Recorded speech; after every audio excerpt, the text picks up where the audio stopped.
последние месяцы в Великобритании произошли 3 крупных теракта. Это 22 марта 2017 года на Вестминстерском мосту возле здания британского парламента автомобиль стал давить пешеходов, после чего террорист ранил полицейского ножом и был застрелен. Погибло несколько человек и сколько-то пострадали. Теракт 22 мая. Взрыв на стадионе в Манчестере. Погибло 22 человека и около 60 получили ранения. Теракт 3 июня 2017 года. Около 22 часов по местному времени микроавтобус в районе Лондонского моста намеренно наехал на пешеходов, а затем несколько террористов стали резать прохожих ножами. Погибло примерно 6 человек и около 50 ранено. Что общего? Все теракты были совершены исламскими террористами, и все эти террористы были убиты полицией. Что еще общего?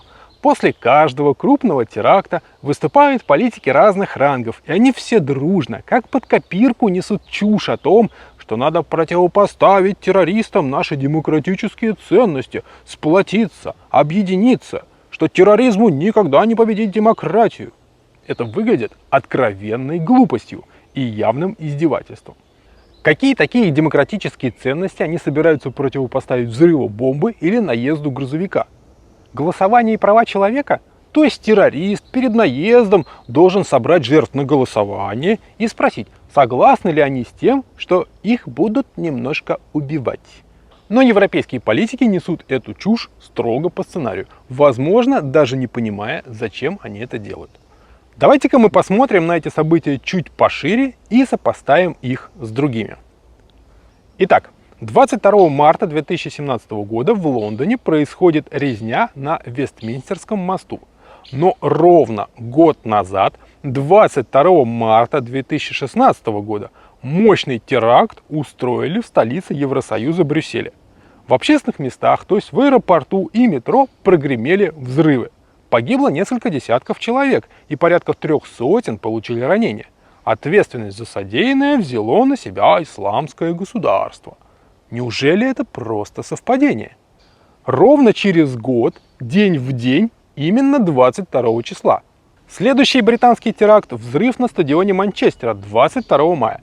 И погибло, по официальным данным, 22 человека. Опять совпадение. Всюду число 22. Причем сколько людей действительно умерло, неизвестно. Это объявили о 22 погибших. Причем это был не футбольный матч, а концерт американской певицы Арианы Гранде. Давайте-ка вспомним теракты в Париже 13 ноября 2015 года. Тогда один из взрывов тоже произошел на стадионе во время футбольного матча. А массовый расстрел в концертном зале Батаклан на представлении американской группы Eagles of Death Metal, что переводится как «Орлы смертельного металла». И что народ потом так возмущался? Они же за смертельным металлом пришли. Они его и получили в натуре. Все желания исполняются.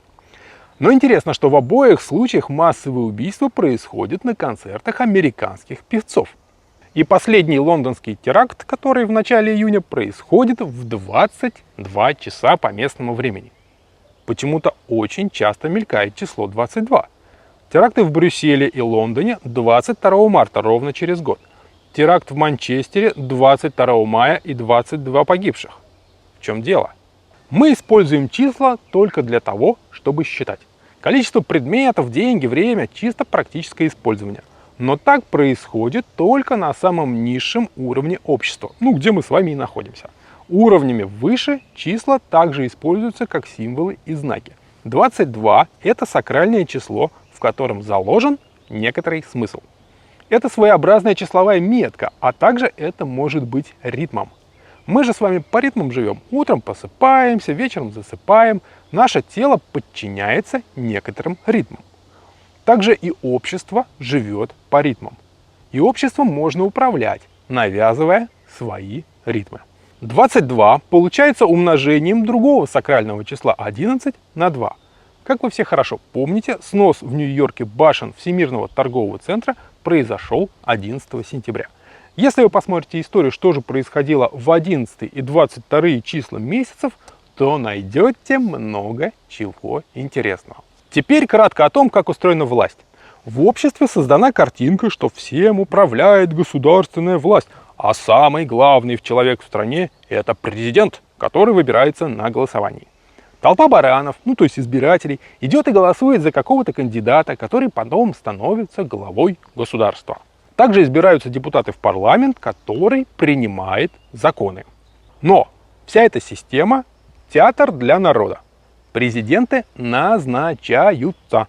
Никто никогда не даст плебсу право выбирать первое лицо страны. Подробнее об этом смотрите ролик познавательного ТВ «Демократия и выборы для дураков».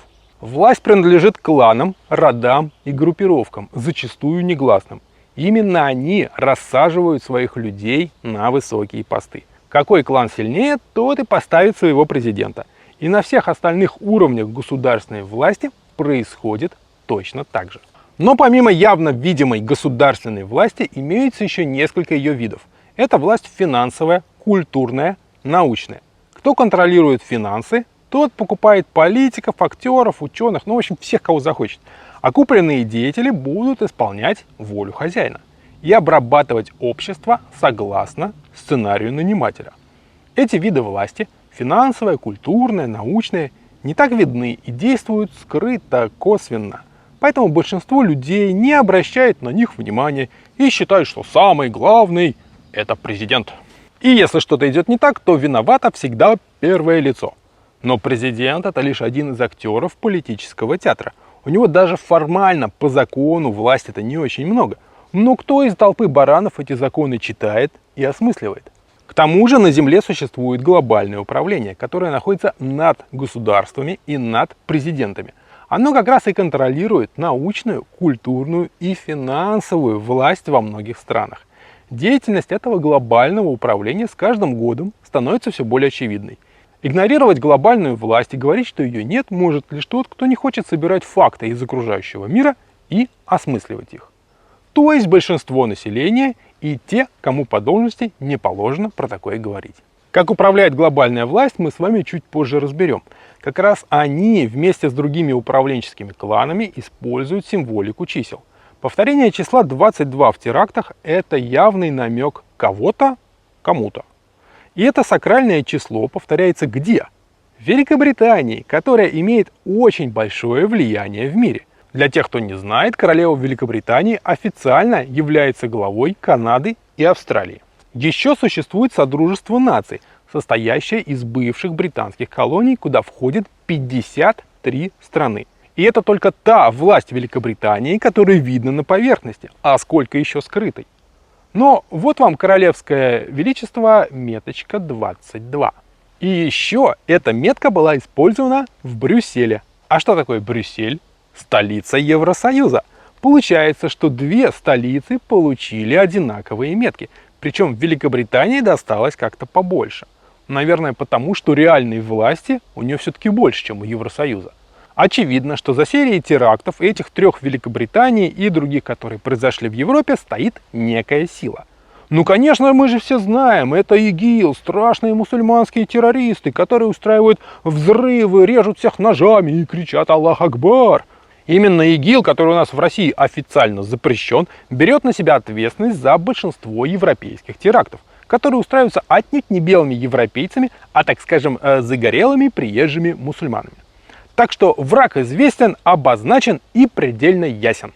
Но откуда же взялся ИГИЛ? И почему такое большое количество мусульман в Европе? Почву для возникновения ИГИЛ заботливо подготовили американцы. В 1990 году они вторглись в Ирак, красиво обозвав избиение иракской армии операцией «Буря в пустыне».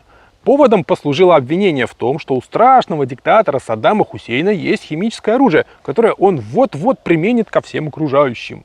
И чтобы не допустить этого смертоубийства, добрые американцы разбомбили Ирак, поубивав гораздо больше народу, чем диктатор Саддам Хусейн. После такой гуманитарной и человеколюбивой военной операции на земле Ирака вместо жесткой власти правителя Хусейна образовался хаос и беспорядок, что послужило основой для создания страшной террористической организации Аль-Каида, которую сами же американцы снабжали деньгами, оружием, техникой, инструкторами. Но Аль-Каида это вроде как такая подпольная организация, а по глобальному плану должно существовать террористическое государство. Поэтому Аль-Каиду переименовывают в Исламское государство Ирака и Леванта. Этому террористическому государству разрешают добывать и продавать нефть, получать за нее деньги, торговать антиквариатом и другими историческими ценностями, закупать технику, оружие, боеприпасы. Причем в нашем современном мире орбита вокруг Земли усыпана разведывательными спутниками, с которых можно увидеть, какое время показывают часы у человека на руке. Вооруженные полицейские силы снабжены беспилотниками, приборами ночного видения, различными детекторами, радарами во многих диапазонах, средствами электронного обнаружения и наблюдения. Банки давно перешли на электронные деньги, и проследить, откуда приходят и куда уходят крупные суммы, очень легко. Спецслужбы прослушивают телефонные разговоры и отслеживают социальные сети. И на фоне всех этих мощных средств контроля ИГИЛ беспрепятственно продает нефть и покупает оружие. И это длится годами. Происходит это только потому, что ИГИЛ нужен для глобального сценария. Поэтому американцы подготовили условия для возникновения ИГИЛ, а потом взращивали его и теперь всячески охраняют, чтобы никто его не уничтожил. Причем убивать боевиков, бомбить лагеря и склады можно. А вот трогать основу существования ИГИЛ, торговлю нефтью, нельзя. Поэтому, когда в начале ноября 2015 года французская и российская авиации стали бомбить нефтяные центры ИГИЛ, то французам устроили теракт в Париже 13 ноября. Помните название американской группы? «Орлы смертельного металла». Затем, 24 ноября, в Сирии был сбит российский бомбардировщик. Сделал этот турецкий самолет американского производства F-16. И неизвестно, какой пилот управлял этим самолетом, турецкий или американский. Подробнее смотрите ролик познавательного ТВ «Месть за нефть». Так что ИГИЛ — это совместное глобально-американское предприятие. Хозяевам Земли по сценарию нужно террористическое государство, которое создается руками американской армии и американских спецслужб. Потому что Соединенные Штаты Америки — это центр мирового управления, и американское государство в самой большой степени подчинено глобальной власти. И структуры американского государства делают то, что самой Америке не нужно и даже вредно. Но эти действия запланированы хозяевами Земли. Теперь вторая часть ИГИЛ – это большое количество разноцветных приезжих мусульман в Европе. А как они там появились? Оказывается, европейцы сами их туда запустили. И началось это после Второй мировой войны. Сначала разноцветных приезжих везли в качестве дешевой рабочей силы. Что было уже сомнительно, для государства лучше создавать рабочие места для своих граждан, а не везти к себе чужих. Когда же началась безработица, то была придумана сказка, что вымирающему европейскому населению нужна свежая кровь для обновления наций. То, что из негров будут рождаться негры, а от арабов арабы, было как-то упущено из объяснений. Но население — это просто толпа баранов, поэтому им можно втюхать любую сказочку. А потом стало ясно, что коренные европейские нации от притока этой разноцветной крови из других стран и континентов не выигрывают, а наоборот проигрывают. Не получается из негров голубоглазых французов, а из турок истинных арийцев. И народ это видит и начинает потихонечку возмущаться, что за ерунду официальная пропаганда вешает им на уши. Тогда была придумана сказочка про толерантность и мультикультурализм. Мол, мы такие добрые, богатые европейцы, приглашаем к себе несчастных и обездоленных африканцев, арабов, индийцев, китайцев, да и вообще всех подряд.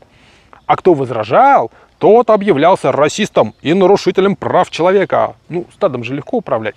Надо задавить тех, кто возражает, а остальные сами заткнутся и будут слушаться. Нарочно для завоза цветных мигрантов в Европу была придумана система выплаты пособий. Например, надо вам, чтобы во Франции обитали негры. Вы привозите в Париж африканца, но ему надо где-то жить, что-то есть, покупать одежду, платить за проезд, ну и тому подобное. Работы для негра нет, потому что он может совершать только самые простые действия. Копать, пилить, носить, кидать. А все эти должности давным-давно заняты, так как производство уже переехало в Азию, и во всех европейских странах давно безработица. Стать инженером в конструкторском бюро Renault или Peugeot негр не может. Нет ни знаний, ни образования. И что ж тогда делать? Надо выплачивать ему и его семье пособие, чтобы они жили в Париже. Причем деньги на это пособие будут браться с налогов коренных работающих французов. которых этот негр будет иногда поколачивать в пьяной драке. Нормальная европейская толерантность. А кто против, тот расист и фашист. Поняли, бараны? Причем перелом в сознании европейцев удивительным образом произошел после Второй мировой войны.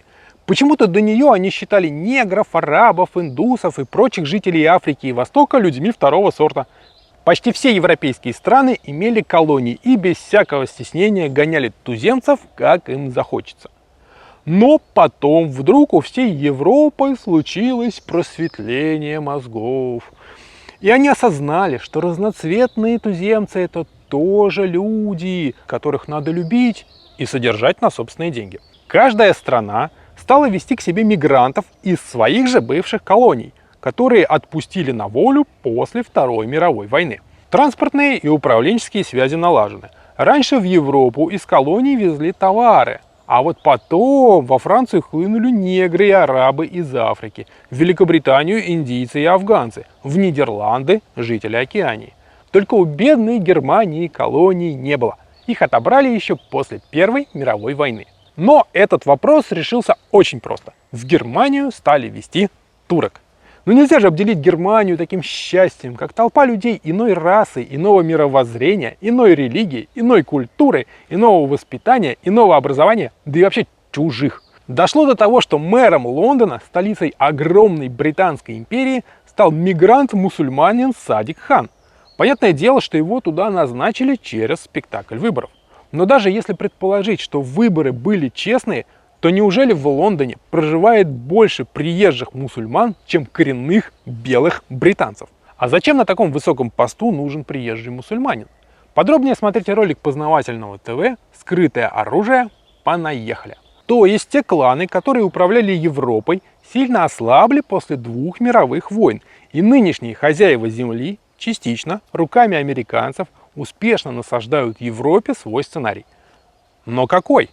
Это новая мировая война. То, что будет Вторая мировая война, было понятно уже после окончания Первой мировой. От Германии оттяпали хорошие куски земли, отобрали все заморские колонии, наложили ограничения на численность и состав вооруженных сил и заставили платить репарации. Что Гитлер будет воевать, стало ясно, когда он прекратил выплачивать эти репарации и стал увеличивать армию, нарушая Версальский договор.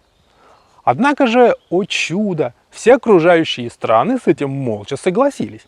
И то, что им перестали платить, и то, что Германия, начихав на всякие ограничения, начала усиленно вооружаться. И это длилось несколько лет. И никто даже не вякнул, что давайте-ка прижмем Гитлера, ну явно же к войне-то дело идет. Мало того, западный капитал помогал Гитлеру, давал кредиты и ссуды, строил предприятия, а Советский Союз-то кто-то вообще с Германией дружил, торговал, устраивал совместные школы танкистов и летчиков, например, немецкий авиацентр под Липецком. То есть руководители всех стран Европы знали, что будет война за несколько лет до первых выстрелов. И они к этой войне готовились. Не надо верить в байку, что Германия напала на Советский Союз неожиданно. Другое дело, что расклад союзников и кто против кого будет воевать до начала войны предполагался иным. Точно так же дело обстоит с Третьей мировой.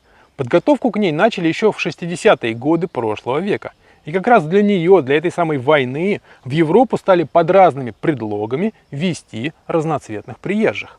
Мы с вами привыкли, что война – это когда одетые в форму солдаты регулярной армии стараются уничтожить друг друга на поле сражения. Третья мировая война будет совсем другой. Она преследует несколько иные цели, чем первые две. Дело в том, что Первая и Вторая мировые войны были нужны для разрушения империй. После них не стало Российской империи, Австро-Венгерской, Османской и Британской. Также обе войны способствовали финансовой и экономической глобализации. Все идет по плану хозяев земли. У них есть глобальный сценарий, по которому играют все остальные, будь то государства, президенты, генералы и короли. Большая война в Европе нужна для усиления контроля над населением и введением прямого электронного управления. Дело в том, что власть на планете устроена пирамидальным образом. Вот внизу простой народ, и его много. Над народом расположены уровни управления, и чем этот уровень выше, тем меньше на нем находится людей. Получается пирамида. На самой вершине находятся нынешние хозяева земли. Но дело в том, что они не управляют напрямую нами, то есть простым народом. Управленческий сигнал спускается сверху вниз, через несколько слоев управленцев. И это как раз и есть президенты, банкиры, короли, генералы, главы корпораций, криминальные авторитеты, религиозные деятели, артисты, ученые. Все происходит как в армии. Генерал же не управляет каждым солдатом лично. Он отдает приказ полковникам, те командуют майорами, а те уже капитанами, ниже лейтенантами, и вот так команда достигает рядового бойца.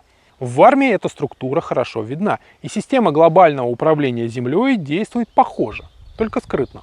Но есть проблема. Предположим, генерал отдал приказ, а полковники не хотят его выполнять, потому что их интересы немножко отличаются от генеральских. А майорам выполнять этот приказ еще более не хочется, потому что им невыгодно. С интересами же лейтенантов этот приказ вообще идет вразрез. И, как вы думаете, он будет выполнен? Скорее всего, нет. Сделают вид, что исполняют, а сами спустят на тормозах. Как майские указы Путина.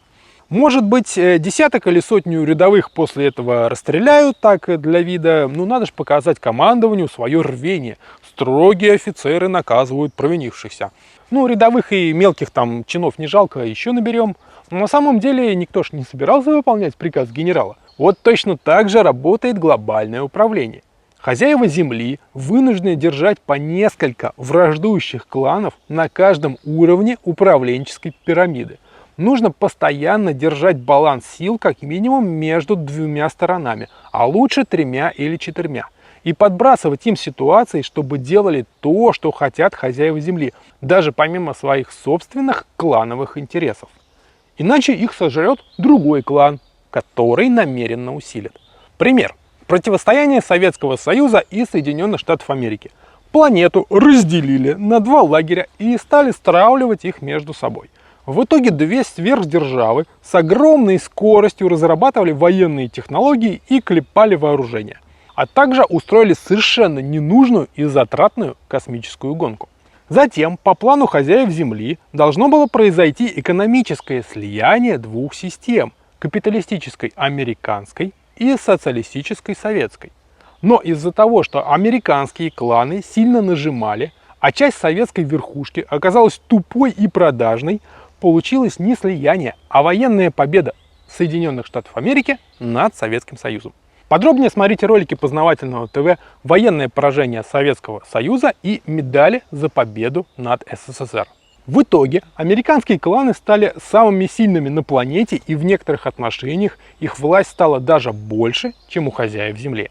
Понятное дело, что глобальному управлению это сильно не понравилось. Они принялись возрождать Россию как военного противника Соединенных Штатов, чтобы появился вот этот утраченный баланс сил.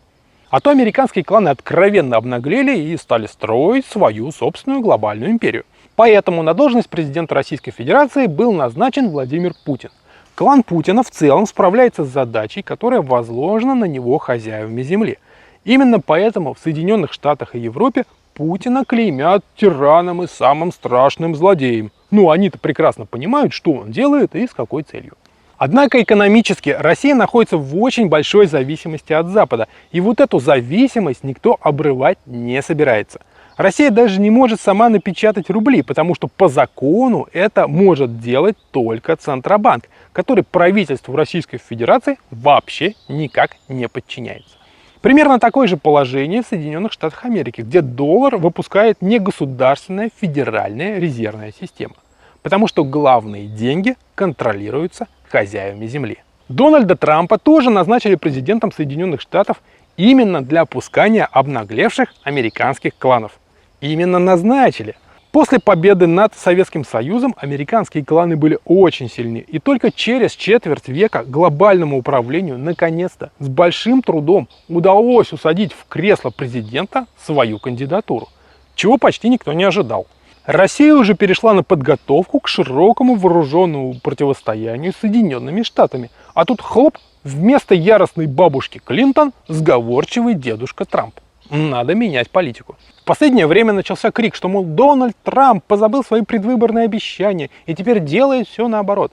Но роль-то Трампа не в этом. Он поставлен на должность президента Соединенных Штатов, чтобы американские кланы отвлеклись на борьбу с ним и ослабили хватку над всей планетой. Что и происходит. Фокус американской элиты сместился на внутренние разборки. И вот пока они будут выяснять отношения с Трампом, их и прижмут с разных сторон. Так что Дональд Трамп успешно делает свое дело. Недаром он начал свое президентство с нескольких мощных указов, чтобы намеренно разозлить соперника. Правда, лично для Трампа это может кончиться совсем плохо. Но нам же его не жалко, правда? Подумаешь, застрелит очередного американского президента. Или он вдруг получит инфаркт. Зато памятник поставит. Теперь вы понимаете, насколько сложно управлять планетой. Надо постоянно сталкивать кланы, чтобы вынудить их действовать по сценарию. Чуть кто пересилит и начинает гнуть линию в свою сторону и отходить от глобального плана. Но без этой пирамиды управленцев было никак не обойтись. Генерал же не в состоянии лично командовать всеми солдатами многотысячной армии. Однако кое-что поменялось. Теперь у глобального управления есть интернет и другие мгновенные средства связи. Если вы думаете, что интернет придуман ради вашего удобства, то позвольте над вами громко посмеяться. Интернет и электронные деньги созданы для управления народными массами почти напрямую, без пирамиды кланов. Что такое интернет? Это среда, в которой осуществляется обмен информацией, финансами, передаются потоки данных и управленческие сигналы.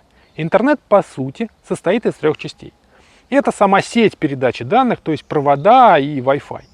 Это устройство ввода-вывода, то есть ваши компьютеры и телефоны. И это сервера обработки данных. Технически развитые страны, такие как США и Европа, имеют большое покрытие интернетом, а менее развитые, соответственно, меньше. Но в любом крупном городе мира интернет есть. Про то, как люди пользуются интернетом, рассказывать не буду. В нем можно общаться, учиться, смотреть видео, слушать музыку, совершать финансовые операции, взаимодействовать с государством, записываться в очередь к врачу, развлекаться, и с каждым годом список этих возможностей все увеличивается. Интернет становится системой управления, в которой сигналы из одного полушария Земли в другое передаются за доли секунды, а мощные сервера справляются с обработкой больших массивов данных. Таким образом, о вас известно очень многое. С кем вы общаетесь, что пишете, что читаете, что смотрите, что слушаете, кому переводите деньги, от кого получаете, что покупаете и где бываете. Ваши фотографии, видеозаписи, документы, переписка и контакты находятся даже не на вашем устройстве, а где-то там в облаках. Ну, то есть на чужом сервере. И вы наивно думаете, что они в полной безопасности и под 7 замками, и никто, кроме вас, не имеет к ним доступа. Да их уже многократно просканировали и сопоставили с данными других пользователей. Также известно, как вы выглядите, потому что в вашем телефоне есть камера, а свои фотографии вы давным-давно выложили в социальную сеть. А также известно, какие у вас отпечатки пальцев. Ну вы же сами настроили Touch ID, чтобы платить телефоном. Так что даже никакого чипа не надо вставлять, вы и так на крючке и под контролем. С помощью интернета можно управлять народными массами почти напрямую, без многослойной прослойки посредников. Написал электронное сообщение, перечислил электронных денег или наоборот заблокировал счета, и человек со слезами побежал делать, что ему прикажут. Можно управлять людьми почти так же, как это делается в компьютерных играх-стратегиях. Но не пугайтесь, хозяева Земли не станут возиться лично с каждым. Это будет управление большими массами людей и большими массивами данных через роботизированные системы. Какими являются, например, автоматические камеры, которые измеряют скорость вашего автомобиля и выписывают вам электронный штраф за превышение, который приходит на вашу электронную почту, которую вы можете оплатить электронными деньгами. Раньше для этого было нужно много дорожных инспекторов с радарами, которые брали взятки, а теперь бесстрастная система, которая работает круглосуточно. Чтобы оплатить штраф, нужно было стоять в очереди к кассиру в банке. Теперь же зашел на портал госуслуг или на сайт автоинспекции и моментально все оплатил, не выходя из дома. В магазинах уже отменяют кассиров, полное самообслуживание в автоматической системе и оплата электронными деньгами. И это только начало. Самое смешное, что люди сами запихивают себя в эту электронную систему слежения. Они вывешивают свои фотографии в интернете, снимают про себя видео и выкладывают его на всеобщее обозрение, ставят систему «Умный дом», который будет следить за вами, а все ваши данные отправлять на чужие сервера. И это вкупе с тем, что посчитать самые простейшие арифметические операции в уме бесчетной машинки эти люди уже не могут. Ну, прогресс, однако. Люди тупеют, техника умнеет. Таким образом, отпадает необходимость в управленческой пирамиде со множеством слоев и множеством кланов, которая на разных уровнях ведет себя не так, как нужно глобальному управлению, а как им самим выгодно. С этими кланами много возни, поэтому хозяева Земли и сделали интернет, и теперь все более будут замыкать управление на свои структуры, минуя середину управленческой пирамиды. Это происходит в экономической сфере, и мы с вами видим, как большие компании и международные корпорации вытесняют мелких производителей и продавцов. Крупные фирмы берут кредиты и просто пачками скупают мелких. Средства массовой информации также сливаются в конгломераты. Предприятия объединяются в концерны и холдинги. Идет укрупнение и монополизация. Путин за годы своего правления сильно поприжал олигархов. Но сделал он это не только потому, что так было нужно для государства, а еще потому, что это соответствует глобальному плану. Но в этом сегменте он совпал с государственными интересами. Теперь не требуется столько олигархов и кланов, не нужно столько стран, президентов, королей и парламентов. Поэтому всю эту прослойку будут развинчивать. А как это сделать? В экономике можно купить другую фирму, а вот государство-то не купишь. Можно подкупить всех чиновников и посадить в кресло своих людей, но объединить мирным способом два государства, как это происходит с фирмами, не получится. Даже в Евросоюзе каждая страна сохранила свою управленческую элиту, и то же самое происходило в Советском Союзе. Потому что элита не захочет самораспускаться и окончательно передавать власть в чужие руки. Поэтому как нужно действовать? Силовыми методами, войной. Война решит вопросы политического распределения власти быстро и кардинально. Кто не согласен, тех просто убивают. Прослойка управленцев, ставшая ненужной, зачищается. И вот для этой войны в Европу уже полвека везут разноцветных приезжих. Но вы можете возразить, что можно же было натравить одно государство на другое, как это уже делали. Причем оба раза начинали с Германии, а немцы 2 раза наступали на одни и те же грабли. Ну и, похоже, наступит и в третий. Не волнуйтесь, государства тоже стравят. Политическим элитам есть чего делить, а по глобальному плану их все надо сносить. Так что межгосударственные конфликты тоже будут. Но зачем завозить в Европу арабов, негров, индусов, турок? Потому что эта война будет другой, и цель у нее другая. Вот представьте, что мы с вами глобальные управленцы. Нам нужна власть над всей планетой, без посредников в виде государств, олигархов, кланов, королевских родов и прочих дармоедов, которые только и думают, что о своих корыстных интересах. Если мы опять устроим войну между государствами, то сильные съедят слабых, одна армия победит другую, будет много трупов, границы поменяются, но система-то не изменится. А нам нужно всю прослойку управленцев выкинуть. Еще учитывайте то, что всю площадь страны охватить интернетом и повесить везде камеры, датчики, счетчики, считыватели невозможно. Ну не будешь же в деревне, где живет 3 человека, устанавливать вышку связи и вешать камеры наблюдения и ставить там банкомат. Ну нет смысла. Да и баба Маня социальной сетью не пользуется. Поэтому ставить все эти устройства есть смысл только там, где много людей. А где их много? В городах, особенно в мегаполисах. И даже без электронных штучек контролировать людей в мегаполисе гораздо проще, чем шариться по деревням и выуживать каждого жителя из-под куста. Ну никакой полиции не хватит. Поэтому хозяева земли еще давно запустили план сгона людей из сельской местности в города. И он работает уже 1,5 столетия. У нас в России это выражается в том, что жизнь в городе гораздо привлекательнее, чем в деревне. Денег больше, удобств больше, досуг разнообразнее, образование лучше, медицинская помощь, ну и многое другое. Поэтому народ вроде как сам переезжает в города. Вот так работает косвенная, скрытая система управления. Создается ситуация, а люди якобы сами принимают решения, но поступают так, как нужно по сценарию. Однако в Европе плотность населения намного выше, чем в России. Условия сильно отличаются от российских хотя бы тем, что зима намного теплее. Вот у нас в Московской области зимой без печки, ну как-то так совсем некомфортно. А в Европе на той же широте вполне приемлемо. Приток населения в города Европы тоже имеется, но он не такой, как в России. К тому же нам с вами, как планетарным управителям, нужно внедрить систему электронного контроля. Если делать это в мирное время, то людям не очень понравится, что читают их почту, следят за ними видеонаблюдением, сумки просвечивают и даже обыскивают. Поэтому нам с вами нужно сделать что? Создать такие условия, чтобы люди сами захотели, чтобы службы безопасности за всем наблюдали, все просматривали, прочитывали и обыскивали. А как этого достичь? Войной одного государства против другого, не получится. Как ни нагнетай истерию про шпионов, но она работает только до определенного предела. Поэтому нужна война буквально на каждой улице и в каждом доме, чтобы угроза таилась за каждым углом, чтобы люди ожидали опасности из-за каждой подворотни. Вот для этого и нужны наши дорогие цветные друзья из Африки, Востока, Индии, да и вообще со всего света. Именно они обеспечат эту опасность на каждом квадратном метре. Поэтому их так старательно завозили в Европу и давали пособия. А в 2015 году их стали везти вообще баржами через Средиземное море. Причем граница Евросоюза с этой стороны куда-то испарилась. Вот войти в Евросоюз с российским паспортом без визы через польскую границу было нельзя, а без паспорта и на барже через Средиземное море можно. Правда, европейские кланы тоже понимают, к чему дело идет, и потом они стали эти баржи просто топить. Ох, из-за шторма перевернулась баржа с беженцами. Ой, как жалко. Ах, вот еще одна баржа затонула, мы скорбим.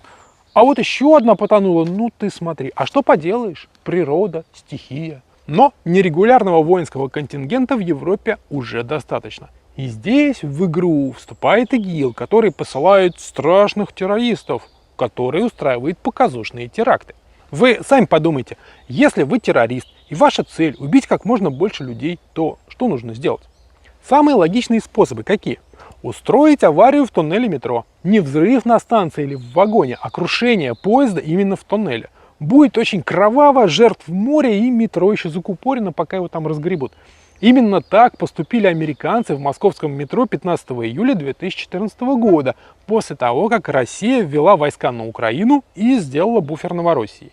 И не надо никакой взрывчатки, никаких смертников, просто положить лом на рельсы. Вот рабочему метрополитена дается взятка, и дело сделано. Затем можно отравить воду в водопроводе. Делается очень просто на станции водоочистки и даже вообще без выстрелов. Можно распылить отравляющие вещества в системе вентиляции крупного торгового центра. Так как в них обычно окна не открываются или их там вообще нету, то народу перемрет больше, чем мух. Особенно если еще двери заклинить. Почему террористы из страшного ИГИЛа такое не совершают? А потому что неэффектно. Вот когда грузовик давит людей, пришедших посмотреть на салют, это ж выглядит гораздо красивее. Или когда взорвут бомбу в аэропорту, толку-то мало, зато шуму сколько. Или ножами попырять, жертв совсем немного, зато кровища хлещет, красота. Картинка получается замечательная. В итоге люди не чувствуют себя в безопасности и с готовностью принимают введение чрезвычайного положения, усиление контроля, увеличение наблюдения, прослушки, прочитки, досмотры, обыски, ограничение прав и свобод человека. Ого! А если в метро поезд рельс сойдет или вода в кране ядовитая окажется, разве это повод повесить видеокамеру наблюдения в вашем подъезде и читать вашу электронную переписку? Нет. А вот террорист, размахивающий ножом и кричащий про Аллаха, это веская причина. Мы заботимся исключительно о вашей безопасности.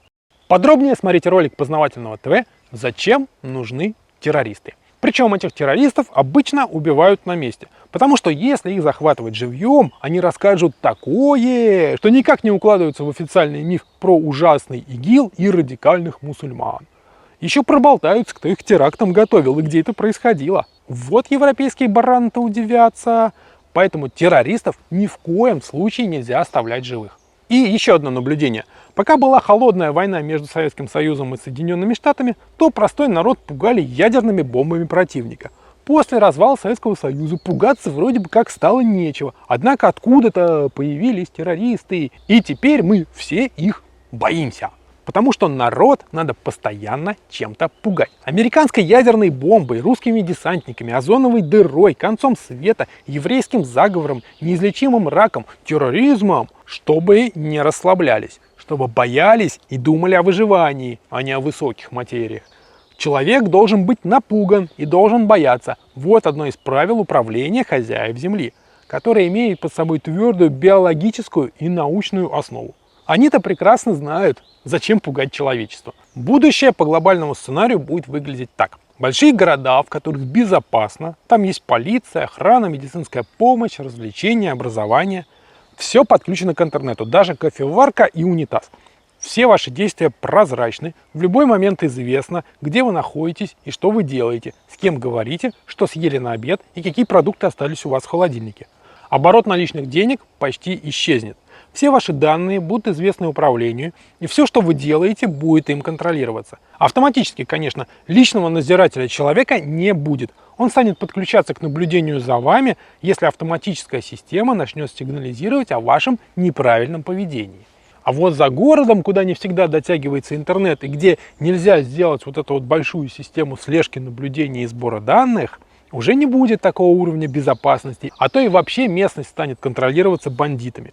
Не будет хорошей медицины, не будет хорошего образования, гораздо хуже и опаснее, чем в мегаполисе. Вариаций много, в зависимости от страны и местности. В России будет просто тяжело и неудобно жить в деревне. Но человек же хочет комфорта и поменьше работать. А вот в Европе за пределами городов станет просто опасно, потому что там будут жить вот эти вот замечательные разноцветные ребята, которых европейцы мультикультурно принимают уже полстолетия. И у этих ребят свои законы и свои порядки, к которым они привыкли. Оружие им подбросят, в этом не сомневайтесь. И люди станут стремиться попасть в мегаполисы, потому что там безопасно, чисто и есть работа. Даже если для этого понадобится вставить чип. Ну, подумаешь, какая ерунда. Хоть с чипом, зато живой. Но достигнуть этого можно только через войну. Причем войну внутреннюю, со страшными террористами, которые отрезают головы священникам. Ах, ужас ты какой! Защитите нас от этого, защитите, пожалуйста. Мы все подпишем, мы на все согласны. Только наведите порядок. Эта чертова демократия вообще не работает. Политики лишь болтают про демократические ценности, а никакого толку нету. Нас продолжают убивать террористы, нам страшно. Повесьте везде камеры, читайте всю переписку, обыскивайте все сумки. И вообще, Адольф Алаизович, позовите, пожалуйста, СС. Европейцев четко ведут к так называемому открытому обществу тотального контроля. И эта ситуация намеренно создана, и люди будут поступать по уже готовому сценарию. Но большинство из них даже не поймет, что все их действия уже заранее просчитаны. Теперь вы поняли, почему всякий раз после очередного теракта европейские политики начинают смешной треп о демократических ценностях. Чтобы народ явно видел, что ничего они сделать не могут, а только чешут языками. Нынешняя американо-европейская болтовня про демократию и права человека сильно напоминает время позднего СССР, когда с трибуны-то говорилось одно, а в жизни происходило совсем другое, и люди видели разницу. И эта разница постепенно начинала их все сильнее и сильнее напрягать. Поэтому, когда Советский Союз стали разваливать, было действительно много тех, кто это поддержал, или, по крайней мере, не стал сопротивляться. Точно такая же подготовка к сносу демократической формы правления происходит в Европе и в Соединенных Штатах. Потому что люди – это стадо, которое пастухи гонят в нужную сторону. Когда надо – стригут, а когда надо – забивают на мясо. Если для смены управления нужно будет зарезать десяток миллионов европейских баранов, так кому же их жалко-то? Никому. И уж точно не глобальному управлению. Люди для них – это все равно, что как для вас кролики или пчелы. Вы же не терзаетесь муками совести, когда едите куриный суп.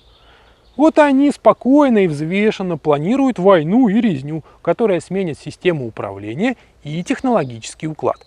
Так что, уважаемые европейцы, вас ждет очень веселое будущее. Вас будут резать, грабить и убивать. Но вы не переживайте, ничего личного. Это не кара Божья и не ошибки правительства. Это смена управленческой системы, чтобы лучше вас контролировать. А любые изменения в обществе, тем более такие масштабные, никак не обходятся без жертв. Нам же устроили две большие войны, не считая самой главной, вот той нулевой, которая была в начале 19 века. Вот тогда мы проиграли, и управлять нами стали новые хозяева, для которых мировая война – лишь средство решения глобальных управленческих задач. И подумаешь, что люди гибнут, опять нарожаются, но уже в другой системе. Человечество – это ж как трава, вырвал ее и сделал газон другой формы. Пусть теперь по-другому растет. Вы же не плачете от жалости, когда едите котлеты. Теленок пошел в дело, правильно? И человечество тоже частично отправится на фарш. Наверняка у многих зрителей возник вопрос, а можно ли избежать войны? На мой взгляд, нет. Потому что это глобальный сценарий. А вам хоть и вбивают в голову, что вы самостоятельные личности, но это нужно для того, чтобы вы не замечали скрытого управления и думали, что все решения, которые вы принимаете, это они лично ваши. На самом же деле вы играете на чужом поле в чужую игру и по чужим правилам. Так поступает все человечество, даже миллиардеры, олигархи, президенты и короли. Европе вообще некуда деваться. Но не могут же европейцы взять и вот выгнать всех цветных. Лет 30 назад это еще можно было сделать, а теперь уже поздно. Тем более, что многие из цветных приезжих уже официально граждане европейских стран в третьем поколении. У них родина Европа, которая им платит пособие. Ну куда они поедут-то? На Ближний Восток, где США, Европа и Россия убирают демографические излишки с помощью современных вооружений? Борьба с мигрантами непременно будет, но не для того, чтобы их выгнать, а для того, чтобы разжечь войну. Для этого уже готов очередной вождь. Зовут Андерс Брейвик, который пока сидит в тюрьме и ждет, когда же его режиссер-то выпустят. И именно поэтому мэром Лондона назначают мигранта-мусульманина. Он уже не просто рядовой гражданин страны, а руководитель официальной структуры.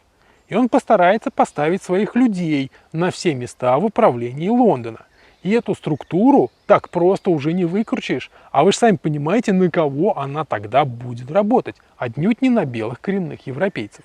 То есть делается все, чтобы укрепить позиции мигрантов в Европе и настроить против них коренных белых. А потом столкнуть. У европейцев будет совсем небогатый выбор. Либо погибнуть в арабо-африканских разборках в пригороде столицы, либо пойти в открытое электронное общество Большого Брата. Человечество находится в узком коридоре, и какое бы решение мы ни принимали, оно уже заранее просчитано и вписано в сценарий. Тем более, что управлять-то массами довольно легко. Так называемый современный человек разумный – это существо с очень простым и линейным мышлением. И чем больше этих гомо-сапиенсов собираются вместе, тем проще предсказать их поведение. Система образования, воспитания, наука и культура старательно трудятся, чтобы сделать из людей стадо с плоским мышлением и сбитой системой образов. И это им хорошо удается. Отдельно скажу для тех, кто будет под этим роликом писать, что мы, русские, продвинутые, умные, нравственные и духовные, а люди Запада тупые, ограниченные и безнравственные. Вот ничего подобного. Люди одинаковые. Разница между нами и ними состоит лишь в том, что с населения США и Европы раньше начали обработку. Россия с опозданием идет по пути прогресса, но очень туда хочет. Вот на этой радостной и веселой ноте давайте завершим наш рассказ. Теперь вы знаете, какое радостное будущее нам уготовано, и мы дружно в него вступаем. Ну, точнее, нас в него вступают, а сказать еще более точно, нас туда гонят, ну, уже какая разница. Новая эпоха электронного человечества, открытое общество больших данных. Это же революционные, прогрессивные изменения, информационный мир будущего, прямой контроль народных масс управленческой верхушкой. Согласитесь, ради такой цели, ну совсем не жалко устроить очередную мировую войну. Подписывайтесь на канал Познавательное ТВ, а также на наши группы в соцсетях ВКонтакте, Одноклассниках, Твиттере, Фейсбуке и Телеграме.